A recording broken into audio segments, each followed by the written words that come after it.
Welcome to Giant Ability TV.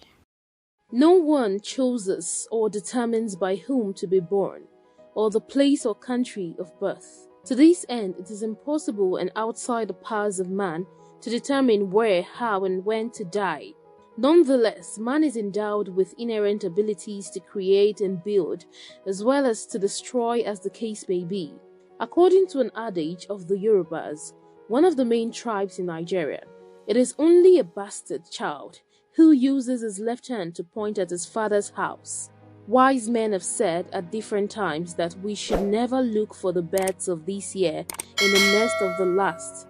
And as far as originality is concerned, we are admonished, and it is very instructive, that one should not worry about his originality because one could not get rid of it even if one wanted to. It will stick to one and show up for better or worse despite what you or anyone else does.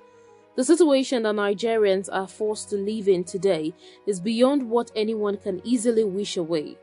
The pertinent question, therefore, is how did we get into it in the first place? Since the return of democracy to the country in 1999, this is the first time when the country has leaders in positions of authority who are to Nigerians as caretakers. The truth is that the true bond that connects the leaders to the people is missing, and the reality is very strong. What is surprising in all this is that the so-called leaders themselves, though as one can see in the way they comport themselves, realize that they lack legitimacy which under normal circumstances should be to them as a guarantor in the position they occupy. It is with dismay that one observes that people can occupy offices and positions that truly do not belong to them. Nigeria has never been this bad, where getting into leadership positions has become a matter of who has the deep pockets, and making the interests of the people in that regard inconsequential. Nigeria had led by example before, but whether our example is now worthy of acceptance or following is another ball game. Under normal circumstances, it is a matter of moral obligation that people should consider what they are worth by making it a business to know themselves, which is the most difficult lesson in the world. It is from this lesson, therefore, that people learn to avoid the frog's foolish ambition to swell to rival the bigness of the ox. What an insight from Miguel de Cervantes. People think of overturning an illegitimate presidency as an impossible task, just because it has never happened before, but forgetting that the factors that are responsible for making it a possibility are those that are present now and which were never present before. What people cannot imagine the same, they cannot manage. Whereas as long as man is man and God is God, what seems impossible with man is a cheap possibility with God. The former governor of Kaduna State, Mr. Nasiru El-Rufai, released a video that trended for some time where he was seen discussing the justification for his Muslim ticket while in office as the executive governor of Kaduna State between 2015 and 2023. He was of the opinion that his action was justified in as much as it got for him and his deputy the positions of the governor and that of deputy governor. He claimed that his experiment will go on for at least the next 20 years without failing. For as long as the Christians in Kaduna State realize that their needs are well protected by the government that has almost all its executive members as Muslims. He praised the Muslim scholars and the clerics whom he considered as making it possible for the Muslim tickets to fly in Kaduna State. Don't forget that Malam Nasiru El-Rufai is well known by Nigerians as having a personality that is unstable as water, and someone who also is known for speaking from the two sides of his mouth. One thing he failed to take cognizance of is the fact that Kaduna State under his watch was the most devastated state by the activities of terrorists and bandits. In a security report released in April 2023, shortly before he exited office on May 29, 2023, by his Commissioner for Internal Security and Home Affairs, Samuel Aruwan, it was gathered that terrorists killed 1,266 and abducted 4,973 people. This report covers the period between fourth quarter of 2022 and the first quarter of 2023, to show how myopic the thinking of Malam El-Rufai was in the said video.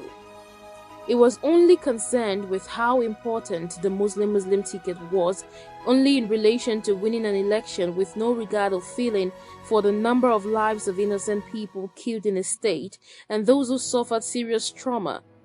If his Muslim scholars and clerics whom he praised for making his Muslim ticket fly were a significant and a meaningful factor to be reckoned with in the affairs of his government, at least they should have been helpful also in averting the catastrophes that the innocent citizen of Kaduna State had to undergo for having a leader that was selfish as well as a religious bigot.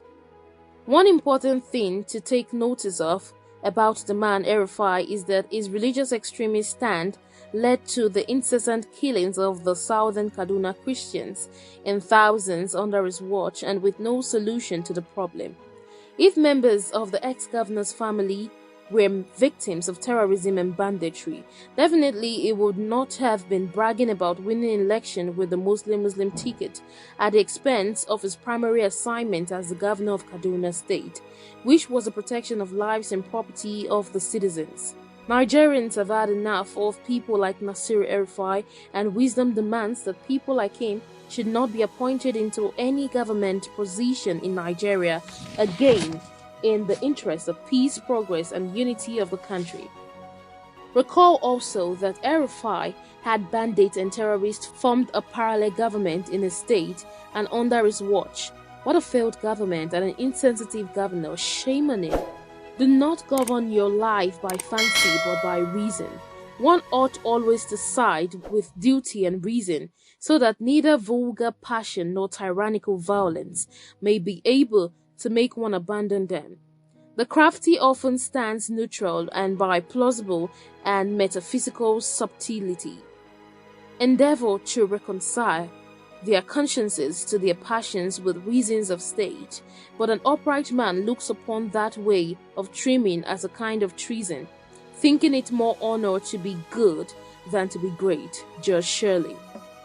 Can Nigerians deem it fit to charge people like the former President Muhammadu Buhari under his watch? Nigeria, according to Vanguard newspaper, had 63,111 persons killed in his 8 years tenure of office between 2015 and 2023 to the International Criminal Court in The Hague. Let all concerned Nigerians and those who are intellectually capable take this matter up to serve as deterrents to bloodthirsty leaders in our country, with Malam Nasir El-Rufai also fitting in as a bad example. As we conclude this article, one cannot but appreciate the reality before Nigerians, especially with regards to the poor mental health of Asiwaju Ahmed Bola Tinubu, who cannot preside over important functions of his office without having his wife, Mrs. Oluremi Tinubu, on his side to help him focus, or lest he falls asleep. This is strange in the history of our country, Nigeria, and justifies why Nigerians did not vote for him in the presidential election of February 25, 2023. As the federal government approached the court for an ex-party order to restrain the Nigerian Labour Union from taking on strike due to the unguided announcement of the oil subsidy removal made by President Tinubu in his inaugural speech on the first day of his presidency, it is important to note here that the same court he ran to for help is the same that should be respected and honored when the verdict of his sack or removal from office is pronounced. For one good turn deserves another. Do not hold the delusion that your advancement is accomplished by crushing others. Marcus Tullius Cicero.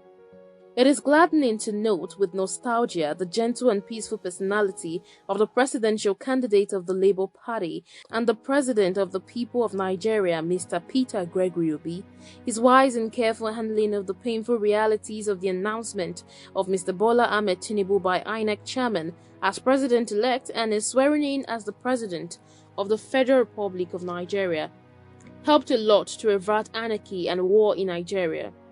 He has displayed a great sense of maturity as well as the fear of God, great qualities and virtues that are lacking in our leaders and politicians, and the reason behind the failures that we have recorded in Nigeria so far.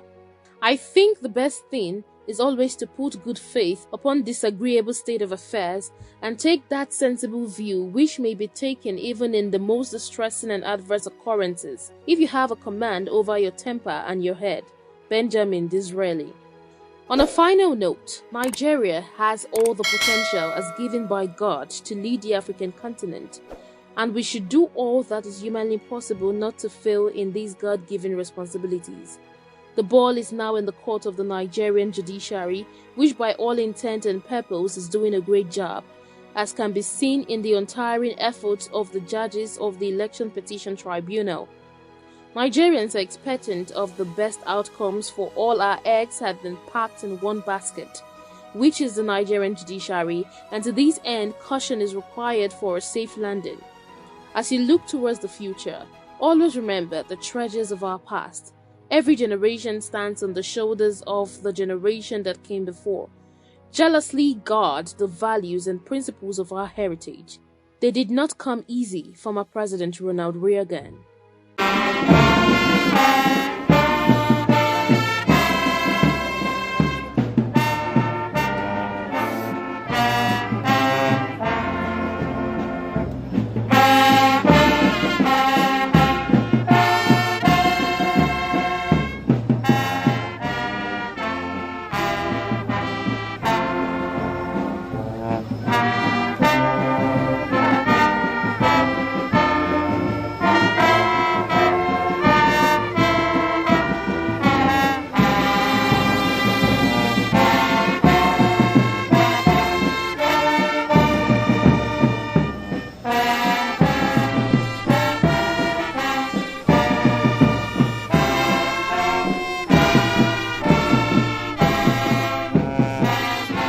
The labor of our heroes past shall not be in vain, and may God bless Nigeria.